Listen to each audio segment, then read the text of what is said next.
Assalamualaikum warahmatullahi wabarakatuh. Salam sejahtera bagi kita semua. Shalom, salve, Om Swastiastu, Namo Buddhaya, salam kebajikan. Perkenalkan, saya Agustino Lucas Fischer Ponterius, SAB, MDF, dosen tetap pada program studi perhotelan jurusan pariwisata Politeknik Negeri Kupang dengan NIDN 0022069008.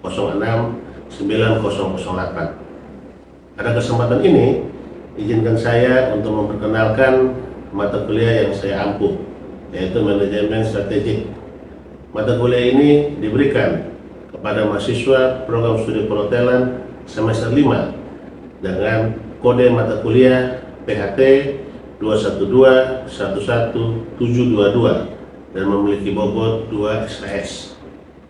Untuk proses pembelajaran dalam mata kuliah ini dilaksanakan selama 16 kali pertemuan yang terdiri atas 14 kali pertemuan materi, 1 kali pertemuan untuk ujian tengah semester atau UTS, dan 1 kali pertemuan untuk ujian akhir semester atau UAS.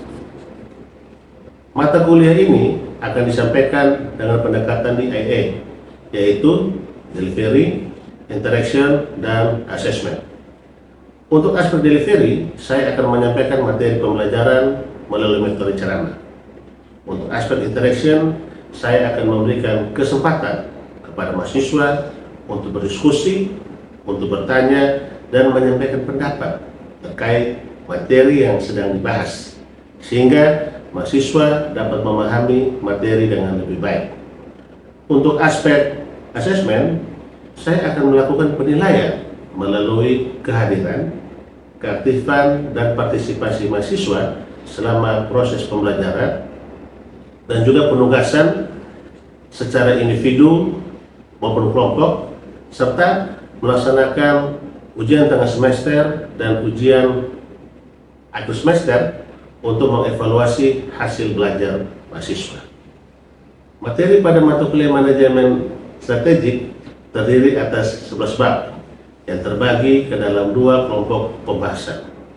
Untuk bab 1 sampai bab 8 membahas mengenai konsep, teori, dan proses manajemen strategik yang meliputi konsep dasar dan ruang lingkup manajemen strategik, visi dan misi perusahaan, analisis lingkungan internal dan eksternal perusahaan, tipologi strategi dan strategi bersaing, perumusan, implementasi, pengendalian, dan evaluasi manajemen strategik, matriks analisis strategi dalam manajemen strategik, sumber daya, kapabilitas, dan kompetensi inti perusahaan, etika bisnis, tata kelola, dan tanggung jawab sosial perusahaan. Selanjutnya, untuk bab 9 sampai bab 11 berfokus pada penerapan konsep manajemen strategik dalam industri pariwisata dan destinasi wisata yang meliputi strategi keunggulan bersaing pada industri pariwisata, strategi pengembangan destinasi wisata, dan analisis studi kasus dan perumusan strategi pada industri pariwisata dan destinasi wisata. Capaian pembelajaran lulusan pada mata kuliah manajemen strategik meliputi sikap, keterampilan umum, penguasaan pengetahuan, dan keterampilan khusus yang telah tertuang dalam RPS dan telah divalidasi oleh Ketua Program Studi.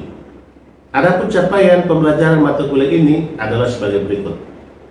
CPMK 1, mahasiswa mampu menjelaskan konsep, prinsip, ruang lingkup, dan proses manajemen strategik sebagai dasar dalam memahami pengelolaan strategi perusahaan. CPMK 2, mahasiswa mampu menganalisis lingkungan strategis perusahaan serta berbagai pendekatan analisis strategi sebagai dasar dalam penyusunan strategi perusahaan. CPMK 3, mahasiswa mampu menganalisis proses perumusan, implementasi, pengendalian, dan evaluasi strategi sebagai upaya dalam menciptakan keunggulan bersaing perusahaan. Dan CPMK 4, mahasiswa mampu menganalisis penerapan manajemen strategik pada industri pariwisata dan destinasi wisata, serta merumuskan strategi yang tepat berdasarkan hasil analisis kondisi strategis. Adapun sistem penilaian untuk mata kuliah ini meliputi kehadiran dengan bobot penilaian sebesar 10%, aktivitas partisipatif dengan bobot penilaian sebesar 50%, tugas dengan bobot penilaian sebesar 5%, UTS dengan bobot penilaian sebesar 15%, dan UAS dengan bobot penilaian sebesar 20%. Ya baik, selanjutnya saya akan menampilkan video proses pembelajaran pada mata kuliah manajemen strategik dengan materi pada pertemuan kedua, yaitu visi dan misi perusahaan. Selamat menyaksikan. Ya baik, selamat pagi semuanya. Apa kabar? Baik ya, semoga semuanya dalam keadaan sehat-sehat selalu dan dalam keadaan baik-baik semuanya ya. Jadi pada pagi hari ini kita akan melanjutkan materi perkuliahan kita ya. Pada pertemuan kedua kita akan membahas mengenai visi dan misi perusahaan ya di bab 2. Nah, sebelum kita memulai perkuliahan, nanti jangan lupa untuk mengisi absen di aplikasi EMIS ya. Nanti aplikasi EMIS-nya dibuka lalu absennya diisikan ya, seperti itu. Ya baik, pada kali hari ini kita akan membahas bab 2, visi dan misi perusahaan. Adapun capaian pembelajaran ya yang dibebankan pada mata kuliah ini, pada materi ini, yaitu setelah mengikuti perkuliahan ini, mahasiswa mampu menjelaskan konsep visi dan misi perusahaan. Ya, jadi setelah mempelajari materi bab 2 ini, visi dan misi perusahaan ini, diharapkan rekan-rekan mahasiswa semuanya dapat memahami apa itu visi, apa itu misi, lalu peranan ya, manfaat visi dan misi dalam kegiatan operasionalisasi perusahaan. Nah, sebelum kita lanjut pada materi ya, Pak ingin flashback lagi nih materi minggu lalu ya. Pada pertemuan pertama, pertemuan sebelumnya kita sudah membahas mengenai konsep dasar dan ruang lingkup manajemen strategi. Ada yang masih ingat apa itu manajemen strategi? Oh ya, baik silakan. Terima kasih Pak. Manajemen strategi adalah serangkaian proses perusahaan untuk mengevaluasi, menganalisis, dan melaksanakan strategi agar bisa mencapai tujuan perusahaan secara efisien dan efektif. Ya, baik ya, terima kasih ya. Jawabannya sangat tepat sekali. Jadi manajemen strategi itu adalah merupakan serangkaian kegiatan yang dilakukan oleh perusahaan untuk merumuskan strategi untuk mencapai tujuan yang telah ditetapkan. Ya, ada berapa tahapan manajemen strategi? Ada bisa menjawab? Ya, baik, silakan. Untuk tahapan manajemen strategi ada 3. Yang pertama yaitu perumusan strategi, meliputi kegiatan mengembangkan visi dan misi, mengidentifikasi lingkungan internal dan eksternal perusahaan, serta menentukan tujuan jangka panjang. Yang kedua yaitu pelaksanaan strategi, di mana setelah visi, misi, dan tujuan perusahaan ditetapkan, selanjutnya adalah strategi yang telah dibuat dilaksanakan oleh perusahaan. Yang ketiga yaitu evaluasi strategi, di mana setelah strategi yang dipilih dilaksanakan, selanjutnya adalah perusahaan mengevaluasi apakah strategi tersebut berhasil mendukung pencapaian tujuan organisasi atau tidak. Jika berhasil, maka strategi tersebut akan dipertahankan, dan jika gagal, maka strategi tersebut akan diubah. Ya, baik sekali ya, jawaban yang sangat tepat sekali. Jadi ada 3 tahapan dalam manajemen strategi. Yang pertama itu adalah perumusan strategi, yang kedua adalah pelaksanaan atau implementasi strategi, dan yang ketiga adalah evaluasi strategi. Nah, pada materi kita pada pagi hari ini kita membahas mengenai visi dan misi perusahaan. Ini menjadi sangat penting ya, karena visi dan misi perusahaan itu memiliki relevansi yang erat dalam penyusunan strategi perusahaan, karena visi dan misi menjadi pedoman bagi perusahaan untuk menyusun strategi untuk mencapai tujuan yang telah ditetapkan. Apa itu visi? Visi menunjukkan atau cita-cita yang mau dicapai oleh perusahaan untuk masa yang akan datang. Jadi kalau berbicara mengenai visi perusahaan itu adalah tujuan yang mau dicapai untuk masa yang akan datang ya. Apa yang mau dicapai oleh perusahaan, harapan yang mau dicapai oleh perusahaan untuk jangka waktu yang akan datang. Jadi bukan berbicara untuk waktu sekarang atau saat ini, tidak. Berbicara mengenai apa yang ingin dicapai oleh perusahaan untuk jangka waktu yang akan datang. Lalu, visi juga merupakan gambaran ya mengenai kondisi ideal yang ingin dicapai perusahaan pada masa yang akan datang. Apa itu kondisi ideal?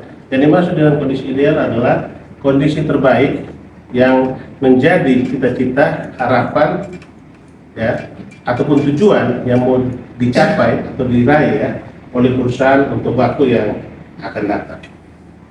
Visi memberikan arah dan juga pedoman bagi perusahaan dalam menyusun strategi.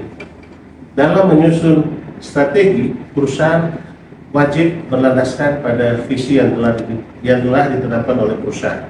Untuk apa? Supaya nantinya strategi yang dibuat dapat konsisten untuk mendukung pencapaian tujuan yang telah dibuat oleh perusahaan.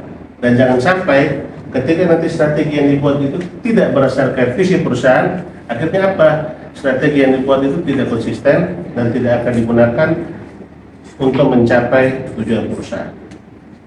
Nah, sebagai contoh, ini ada contoh visi dari sebuah hotel ya, pada industri perhotelan, di mana hotel ini memiliki visi menjadi hotel pilihan utama bagi wisatawan di Kota Kupang. Inilah yang menjadi tujuan yang mau dicapai oleh hotel ini di masa yang akan datang. Ingin menjadi hotel pilihan utama bagi wisatawan di Kota Kupang. Apa yang dimaksud dengan keadaan atau kondisi ideal tadi? Nah, ini menjadi hotel pilihan utama bagi wisatawan di Kota Kupang adalah kondisi ideal, keadaan terbaik, harapan atau cita-cita yang mau dicapai oleh hotel tersebut di masa yang akan datang. Ya, jadi seperti itu. Lalu setelah kita membahas mengenai visi perusahaan, salah satu hal yang tidak kalah pentingnya yaitu adalah misi. Jadi visi terus ada misi lagi ya. Apa itu misi? Misi menjelaskan langkah-langkah untuk mewujudkan visi. Apa saja yang harus dilakukan oleh perusahaan? Kegiatan apa saja yang harus dilakukan oleh perusahaan? Aktivitas apa saja yang harus dilakukan oleh perusahaan ya, supaya visi perusahaan yang telah ditetapkan tadi bisa tercapai. Misi juga menjelaskan tujuan, keberadaan perusahaan, serta nilai apa yang diberikan kepada pelanggan. Jadi ketika suatu perusahaan menjalankan kegiatan bisnisnya ya, nanti produk apa yang mau dijual kepada pelanggan, seperti apa, dan juga manfaat atau nilai tambah ya, yang nantinya bisa diberikan kepada para pelanggan. Oke, Pak ambil contoh pada industri perhotelan ya. Misalkan sebuah hotel mendirikan kegiatan bisnisnya untuk menjual room kepada para tamu ya. Apakah hanya menjual room saja kepada para tamu? Ya tentunya tidak. Harus ada manfaat, value atau nilai tambah yang dapat diberikan kepada para tamu. Nah, contohnya seperti apa? Rasa aman yang diberikan kepada para tamu ketika tamu menginap di hotel tersebut. Rasa nyaman yang dirasakan oleh para tamu ketika tamu menginap di hotel tersebut. Pelayanan prima, pelayanan yang berkualitas, fasilitas yang memadai yang diberikan kepada para tamu ketika tamu menginap di hotel tersebut. Ini merupakan contoh dari manfaat ya atau nilai tambah yang dapat diberikan hotel kepada para tamu. Jadi misi tidak hanya saja menjelaskan mengenai produk apa yang dijual kepada para tamu ya, tapi juga menjelaskan mengenai value, nilai tambah atau manfaat apa yang bisa diberikan kepada pelanggan. Lalu misi juga dapat menjadi pedoman dalam menjalankan kegiatan operasional perusahaan. Misi memberikan sebuah standar kerja ya bagi seluruh anggota organisasi atau karyawan, baik yang berada pada level atas, menengah, dan juga bawah antar departemen untuk melaksanakan pekerjaannya dengan baik untuk dapat mencapai tujuan perusahaan. Oke, contohnya masih dalam industri perhotelan tadi. Dengan memiliki visi ingin menjadi hotel pilihan utama bagi wisatawan di Kota Kupang, maka setiap departemen di hotel tersebut harus bekerja dengan baik untuk dapat mewujudkan visi dari hotel tersebut. Nah, contohnya bagian front office ya, resepsionis harus dapat melayani tamu dengan cepat, dengan ramah. Bagian housekeeping departemen harus dapat membersihkan kamar dengan cepat, bersih, dan juga rapi. Bagian F&B produk ya, atau bagian kitchen harus dapat menghasilkan, menyajikan masakan yang lezat, bergizi, enak, dan juga higienis kepada para tamu ya. Semuanya itu dilakukan apa? Supaya kegiatan perusahaan, kegiatan hotel tadi bisa berjalan dengan baik dan tujuan atau visi yang telah ditetapkan tadi menjadi pilihan utama bagi wisatawan di Kota Kupang itu bisa dicapai. Ya, seperti itu. Jadi ini bisa dilihat ya, visi dari hotel menjadi pilihan utama bagi wisatawan di Kota Kupang. Ini tujuan yang mau dicapai ya, kondisi ideal, harapan dan juga cita-cita yang mau dicapai. Lalu ini misi, contoh dari misinya ya, serangkaian kegiatan yang bisa dilakukan oleh hotel untuk mencapai visi. Yang bisa dilihat kurang lebih seperti ini ya. Yang pertama, memberikan pelayanan yang ramah dan juga berkualitas pada para tamu, menyediakan fasilitas yang nyaman dan aman, meningkatkan kompetensi karyawan, mengutamakan kepuasan pelanggan, sampai menerapkan standar operasional prosedur yang efektif. Ini merupakan contoh misi yang dapat dilakukan untuk mewujudkan visi. Ya, baik. Dari pemaparan terkait definisi, arti, dan juga makna dari visi dan juga misi ini, Pak ingin bertanya dulu ya. Mengapa sebuah perusahaan itu harus memiliki visi? Ada bisa menjawab? Ya, Pak. Oh ya, baik sekali. Baik, terima kasih, Pak.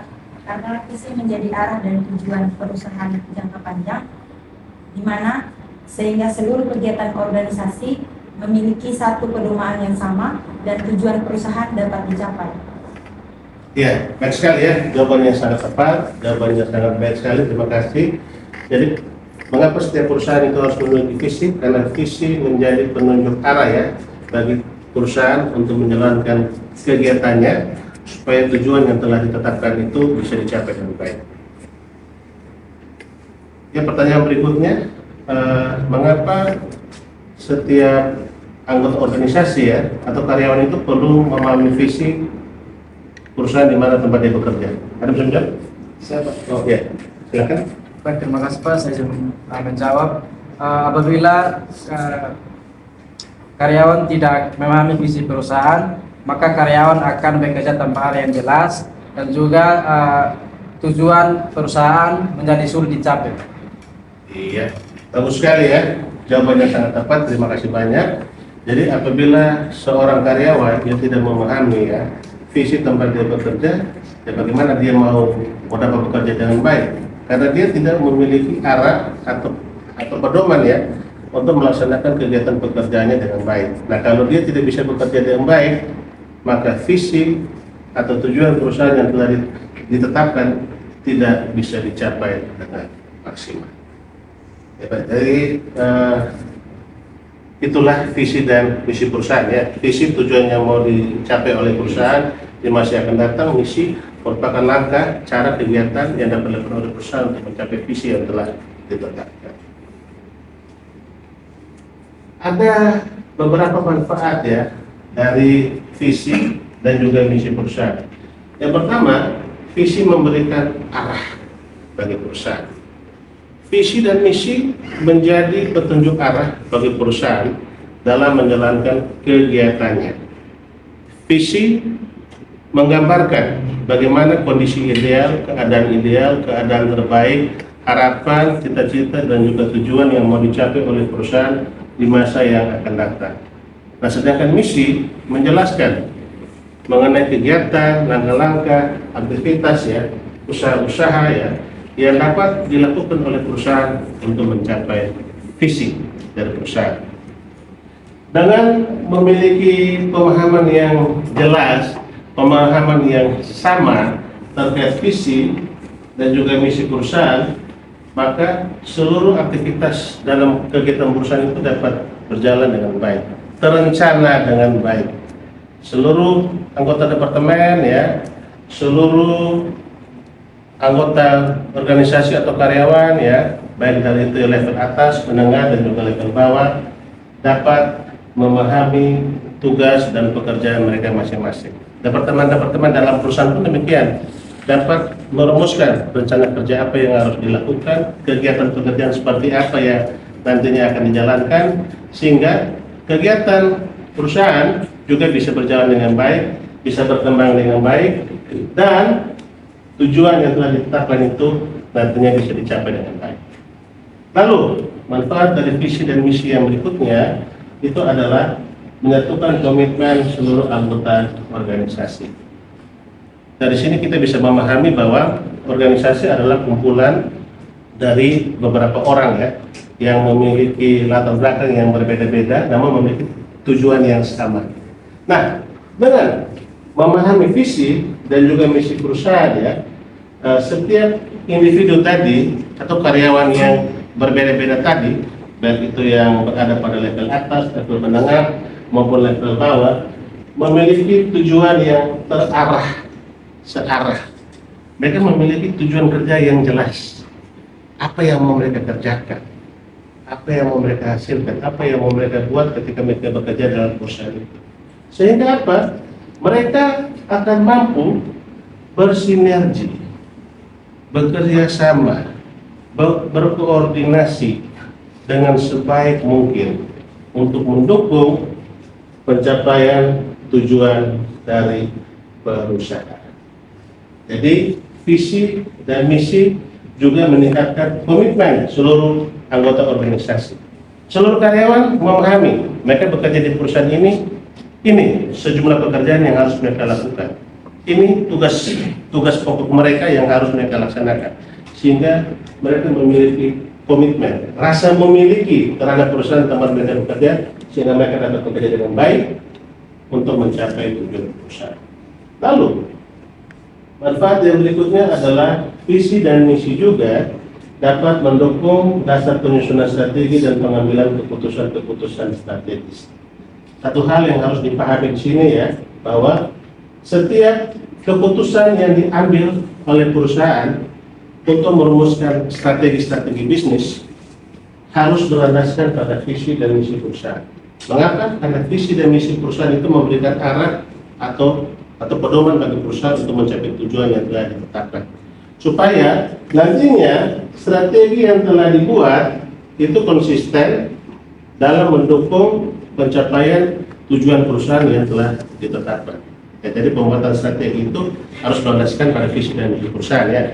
Jangan sampai ketika keputusan-keputusan strategis atau strategi yang dibuat oleh perusahaan itu tidak sejalan dengan visi dan misi perusahaan, akhirnya strategi yang dihasilkan itu melenceng jauh dari pencapaian tujuan perusahaan dan tidak konsisten untuk mendukung pencapaian tujuan perusahaan.